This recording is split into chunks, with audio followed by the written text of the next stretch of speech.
all that kind of things. How are you? I'm fine, thank you, Rick. And everything is going well? It's a tough time of year. It's a busy, busy time. It really is. We're in the throes of budget review. We submitted our budget to the City Council. They're going through it department by department with a fine-tooth comb. And that process takes really 45 days from the time it's submitted to the time it's voted in final form in June. Deadline is when? June 15th, approximately. Okay.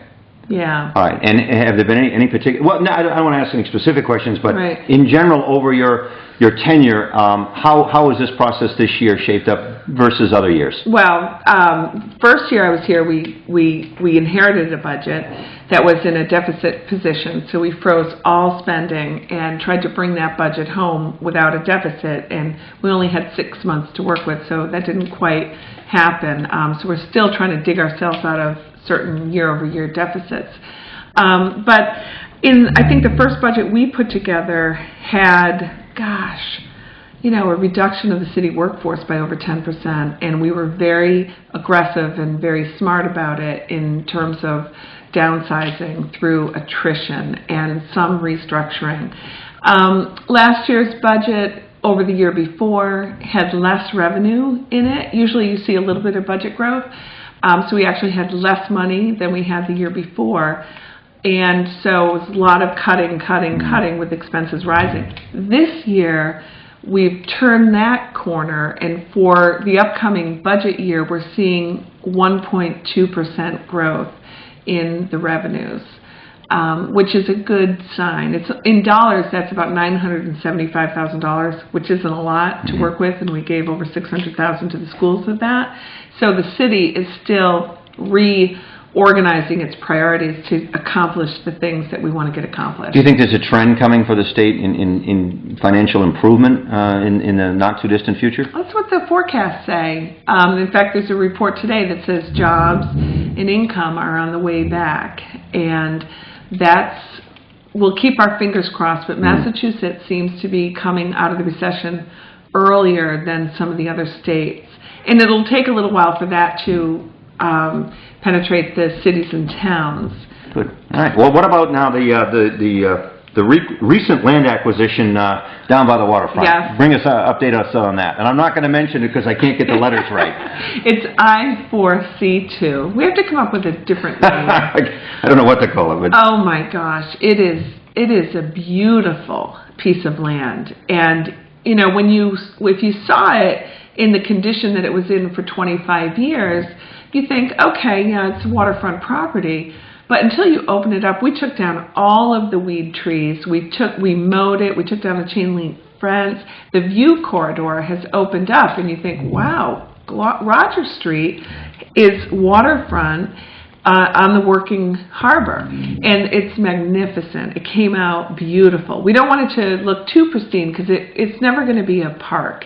It is in the designated port area, and a park is not allowed. It needs some water-dependent marine industrial with some commercial supporting use on it.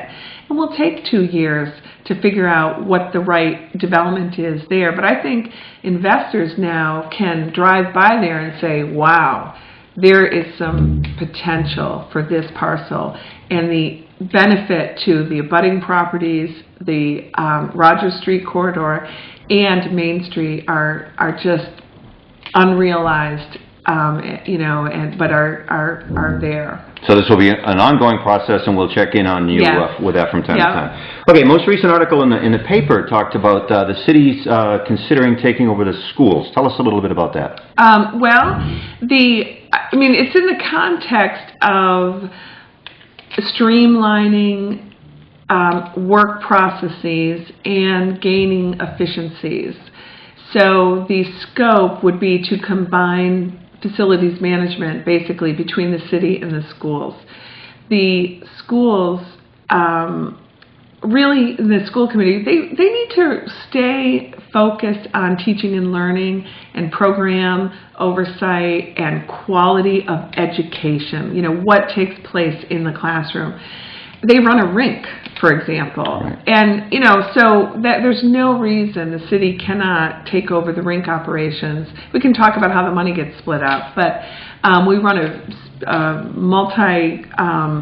faceted seasonal operation with beaches that generates over $1 million in revenue, and taking on a winter seasonal operation in a rink is not that far-fetched and is a lot easier for the city to handle than maybe the school committee and the school department.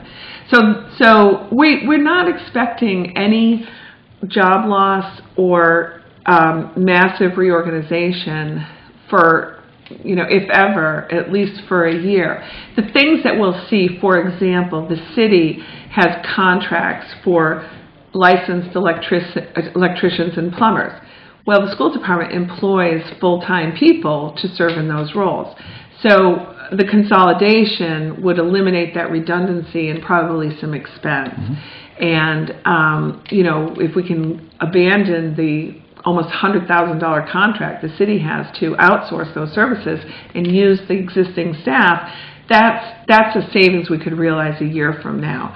And we'll need those savings for the next budget cycle. Not this one, we're okay for this one, but a year from now we lose the one-time money that's holding up the school budget, which is the stimulus money, and we get a big bill from the charter school. Over $700,000 is what it's estimated at.